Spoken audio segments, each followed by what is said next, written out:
Isang world-famous blind chef ang bumisita sa Pilipinas para sa kanyang pinakaabangang exclusive secret dinner performance. Napakasuwerte ng 3 bisitang napili mula sa libo-libong nag-apply. Hindi lang sila makakatikim ng world-class na pagkain, kundi makikita rin nila kung paano kumikilos sa kusina ang isang henyo na walang paningin.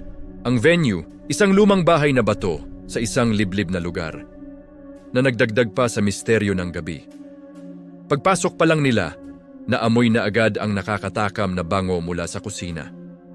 Sinalubong sila ng chef mismo, isang matangkad na lalaki na may suot na itim na piring sa mata. Ang ngiti niya tila ba may itinatagong sikreto. Maligayang pagdating, bati niya. Ngayong gabi, bubuksan ko ang inyong panlasa sa isang karanasan na hinding-hindi ninyo malilimutan. Sinimulan ang hapunan. Bawat putahe ay isang obra maestra. Mula sa appetizer hanggang sa soup, bawat subo ay puno ng kakaibang sarap at texture. Para silang dinadala sa ibang mundo. Habang naghahain ng main course, huminto ang chef sa bawat isa.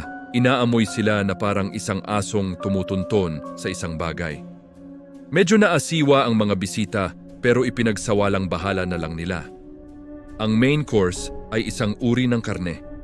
Napakasarap, malambot, makatas at may lasang hindi nila matukoy. Sabi ng isang bisita, parang pamilyar ang lasa nito. Hindi ko lang matandaan kung saan ko natikman. Sumang-ayon ang dalawa pa. Habang abala sila sa pagkain, napansin nila ang chef na nakatayo sa isang sulok, nakangiti habang pinakikinggan ang kanilang mga papuri. Pagkatapos ng main course, naghanda ang chef para sa dessert. Lumapit siya sa isa sa mga bisita, isang babae na pinaka-vocal sa pagpuri sa lasa ng karne.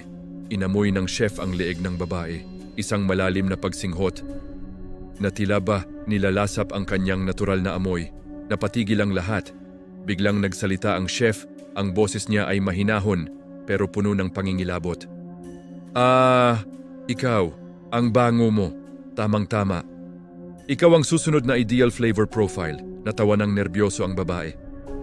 Chef, ano pong ibig niyong sabihin? Pero hindi na sumagot ang chef. Imbes, tumalikod siya at dahan-dahang naglakad papunta sa pinto.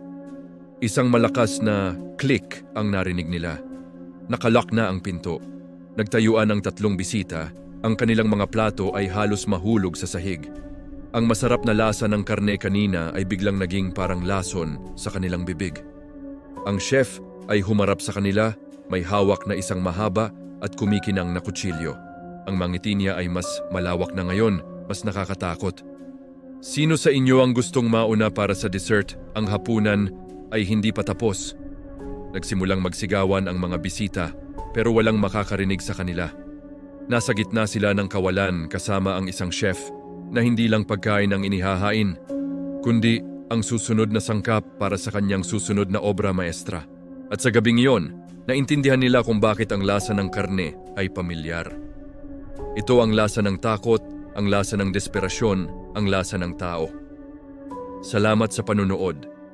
Kung nagustuhan niyo ang kwentong ito, huwag kalimutang mag-like, share, at mag-subscribe para sa mas marami pang nakakakilabot na kwento.